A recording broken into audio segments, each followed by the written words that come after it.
এই ছোট ছোট আমগুলোর উপর যদি লোহার তারের জাল লাগিয়ে দিই তাহলে কি আমগুলো এই শক্ত জাল ছিঁড়ে বড় হতে পারবে, নাকি আম বড় হওয়ার সময় জালের ফাঁক দিয়ে বেরিয়ে অদ্ভুত বডি হয়ে যাবে?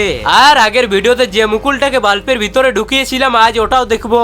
তো এটা দেখার জন্য আমি একটি লোহার জালি নিয়ে আমি আমাদের আম গাছে উঠে গেলাম। তারপর এই ছোট ছোট আমগুলোকে তারের জালের ভিতর খুব সাবধানে ঢুকিয়ে ভালো করে বেঁধে দিলাম। এবার দেখার বিষয় এই আমগুলো কি পারবে লোহার জালি ছিঁড়ে বের হতে, নাকি তারের চাপে আমের অদ্ভুত বডি হয়ে যাবে।